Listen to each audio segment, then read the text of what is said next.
test video of sorts. I've thrown Valentina in there. And I just picked up 52 science points when I, with all the stuff I got going on here. I think I probably put everything on here with surface samples and EVA reports. And man, there's more science in the future. Of course there is. I'll have to go over all this ground again, but that was a lot. Might have had one on storage and received 52. I can't remember exactly, but hey, if Jeb can do it, Valentina can. Have we ever been to the island airfield? Let's try that island airfield and see what happens.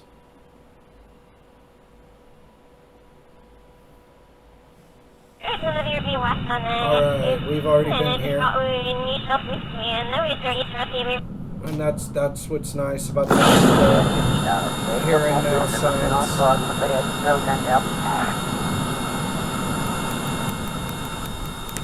I'm sorry, I had my volumes blasting in your ear. I apologize. Ambient sounds from earlier too. We've already been here. So we're going to fly away.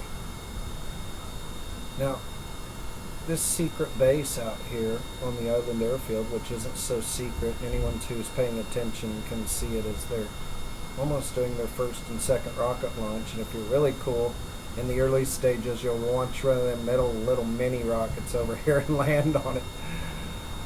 But anyway, that's just little side projects to kind of role play or give yourself personal challenges. That's not really a game objective, but it is an objective. It's a biome, so we do want to be here, but we've been here.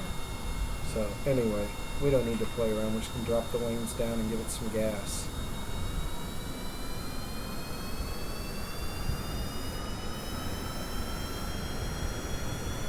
And basically I'm just going to go look for some place to land and get science. Remember, this one's cool because it's kind of a fly off the edge runway as opposed to a lift off on your own. Oh shoot, why did I pulled the rocket. Oh well, this could be cool. I needed to do an empty gas test anyway. Right? Now while the rockets go ahead and pitching us up, we'll do a crew report. What is it, Kerbal Shores? And we're going to transmit that one.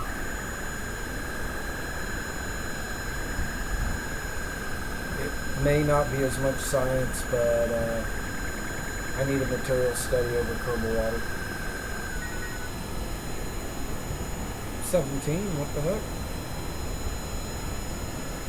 And I don't have a scientist on board, and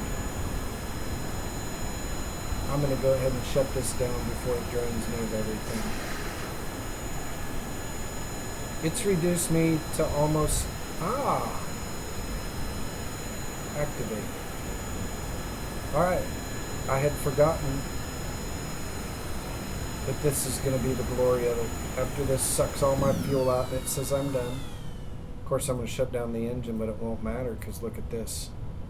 50 pounds of fuel, or 50 units.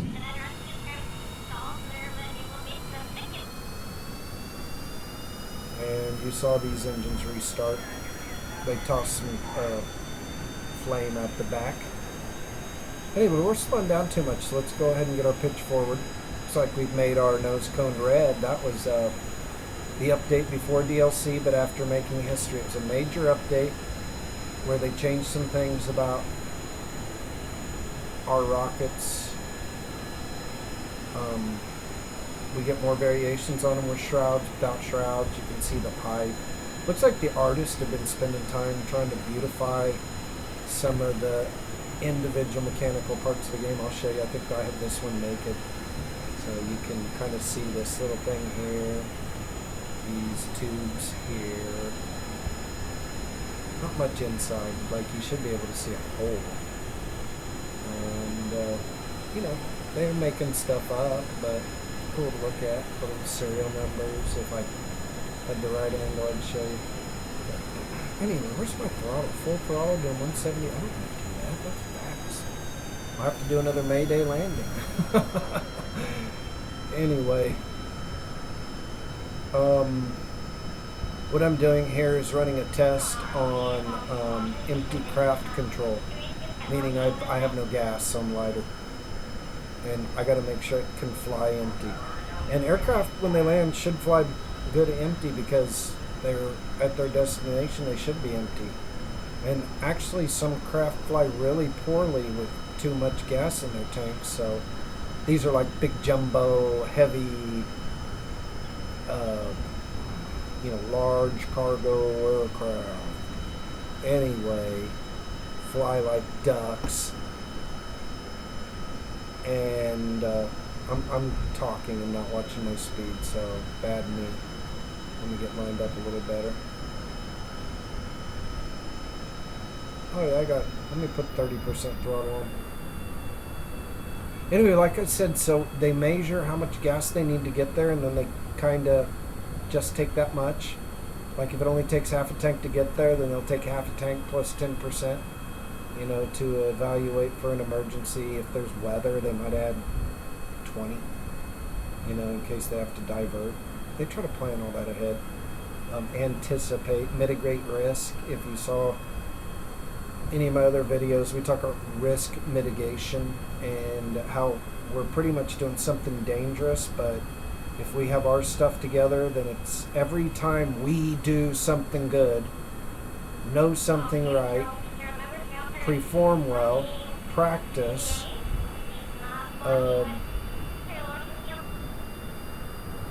do our proper debriefings where we learn what we did right, what we did wrong, and what we could change to do it better or more efficiently.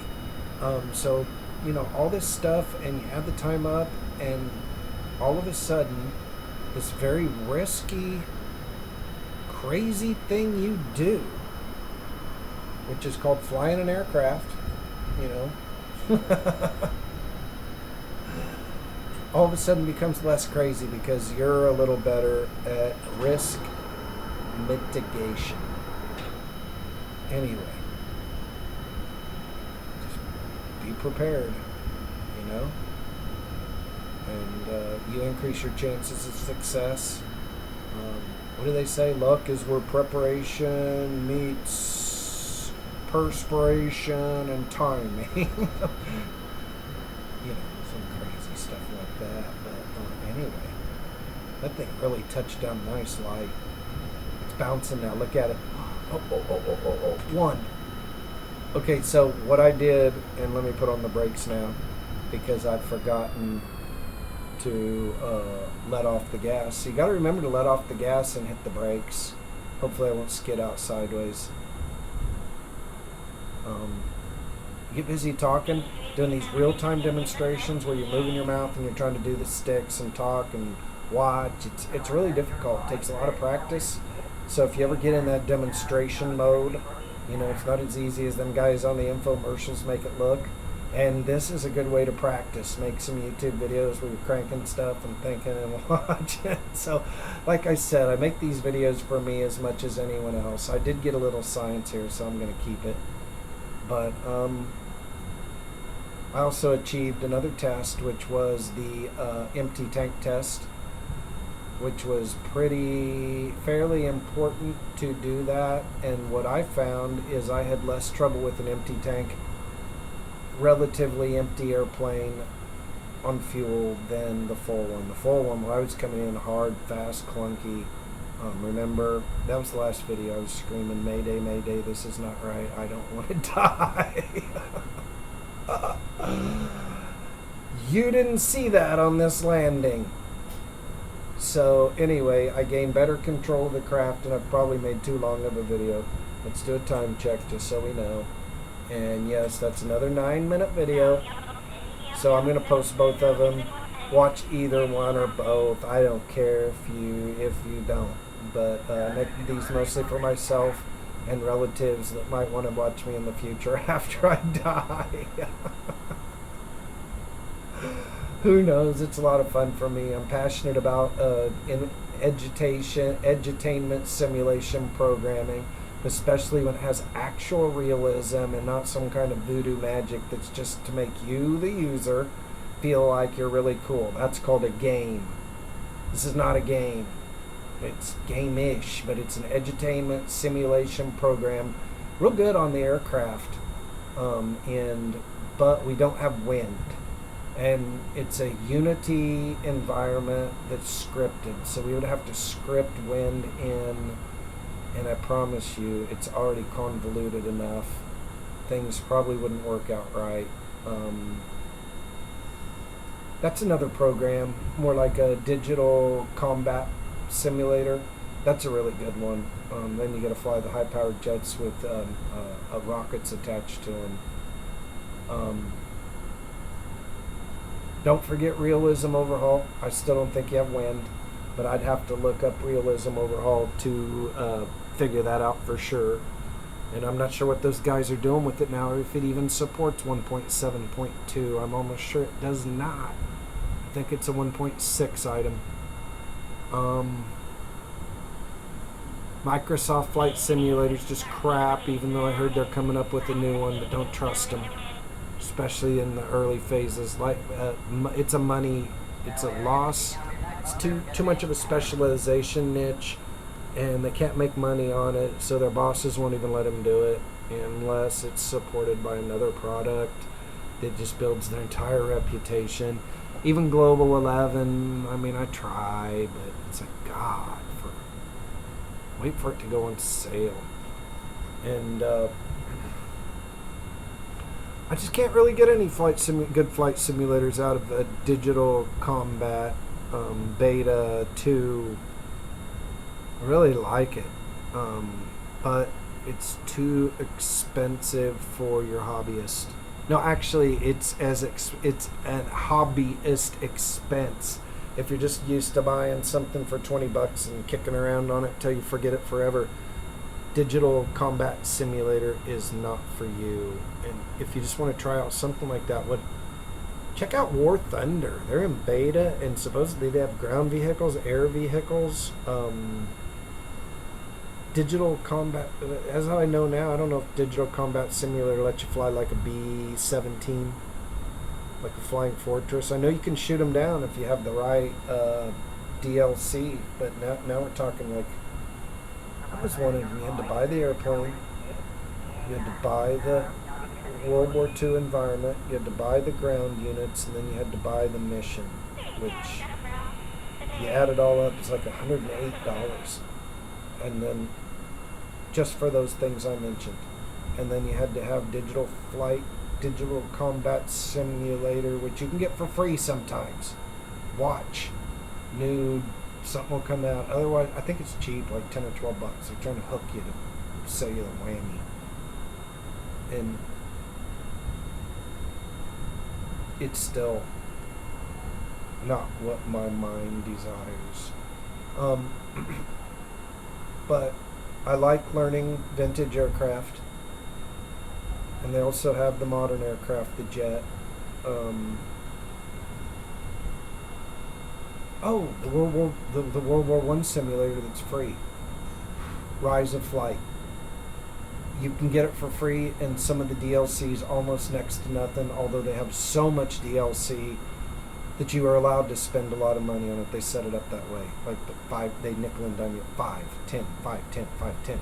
But when it's on sale, it's like $2, $3, $1.99, 50 cents. And but the main game with the first mission and all the training is free, and it's cool. Really good elements for a game like a flight simulator so many times old now. You didn't hear me. You heard me call it a flight simulator, not edutainment simulation programming. That's exclusive for Kerbal in this context of this conversation. The other two are a different type of learning experience. So just to be clear, we create the aircraft, we design the aircraft, which is think about what we want. We're limited by what they give us. So in the beginning, especially, a lot of stuff looks the same. So you have to be creative if you want to look different, but never underestimate creativity. But I've seen crazy stuff as we open up the tech tree. This stuff you can't even imagine. I don't believe it. I think they're doing video magic on. And actually, we catch guys doing that. Video magic on YouTube. with our Kerbal stuff, and retakes and retakes. We're like, yeah, do that in one take, guy. But I'm just driving the time up. Hopefully you quit watching a long time ago. But anyway, so we get to design the craft in our mind, then we get to put it together with our limitations, then we get to test fly it, we get to make minute adjustments which fix the problems, our basic engineering problems, and then we get to fly it successfully with ease and less effort, and it takes off nice and easy. We're not too afraid of crashing, and it lands easy when empty. I haven't got through all that stuff with this craft yet. It's still new, and these funky mosquito flapping wings got me thinking about different stuff. And anyway, God, the game kind of, the program gets tiring because you have to make a lot of your own personal goals and have self-satisfaction. Something about designing a craft, building it, and then operating it, and then perfecting it that makes you feel like nothing else can. It gives you confidence in science and technology, and makes you believe that not only can you learn, but with effort and by design, and when you respect the process, you're going to be better than other people if you start young enough, and the sky's going to be the limit. I really believe that aerospace technology, just having an interest in that is going to open your door to other things like self-driving cars, political science theories. We'll get to reevaluate the 33 rules of war and the 50 laws of absolute power. So technology may change all the rules, and it already has, by the way. We don't even have battles with each other anymore. I don't know if you heard my soapbox about that, but space is politics. Someone has to pay for it, and nobody lets us spend stupid money on advanced craft that pushes the limit with jet engines and rockets strapped to the behind, so we can think, if it flies like this, maybe we can take it in space and on the front end of a rocket, like the X project they have now, and shoot it straight up into space on a rocket like the shuttle, and then come and land it at any airport or on any land surface we want, vertical like an airplane with no parachute.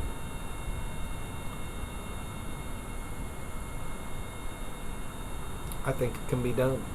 We don't actually have to kick these engines on until later. We'll be way out of gas. Hopefully you don't have extra gas. But let's check this video. I probably went into the 18-minute mark. Oh yeah, 18 minutes on the nose, so it's twice as long as it should be. But all I've been doing is talking theory and just, it really helps if you're young and new to a field, that you just get comfortable in the zone. You get comfortable listening to people talk the terminology and say things like flap, pitch, roll, yaw, rudder, rocket, landing gear, and you get to watch things, and just don't underestimate yourself ever, and your ability to make a proper choice and expose yourself by choice to the correct information that will help you later. And practice, respect the process, and what I'm going to say right now is, if you were listening to me, you should probably find something more interesting to do.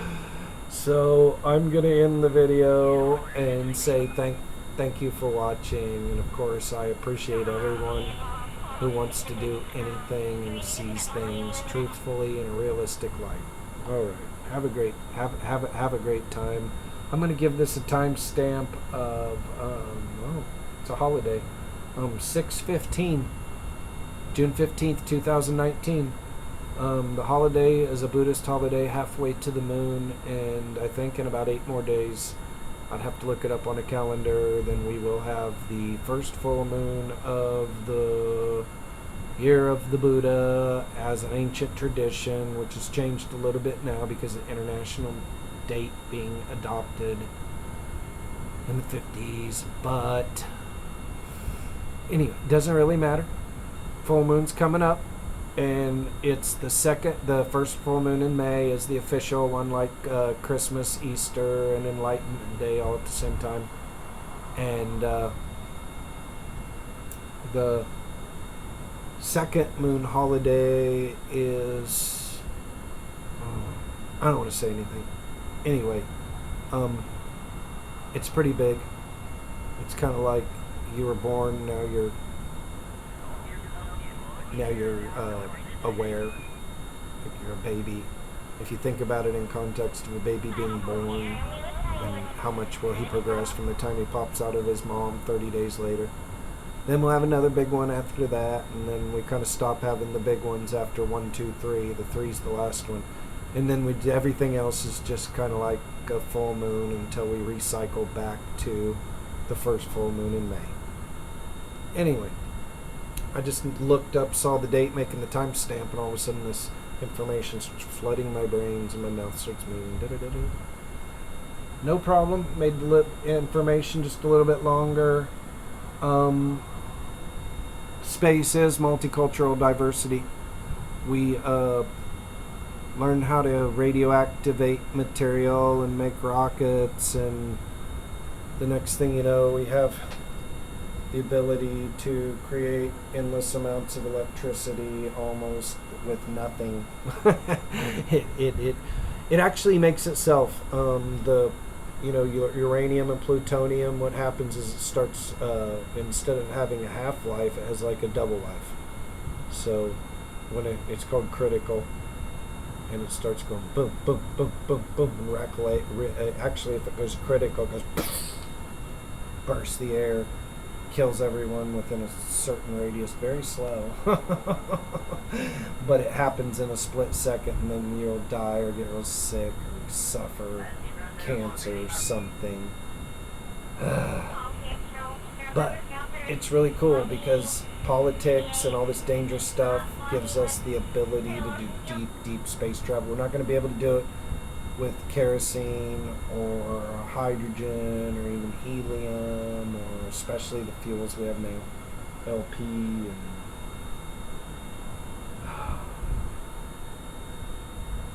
Realism Overhaul uses the fuels. Anyway, I'm stopping the video now. I've said that 20 minutes ago. I should just make it 3-minute videos. Anyway, have a great day and thanks for watching.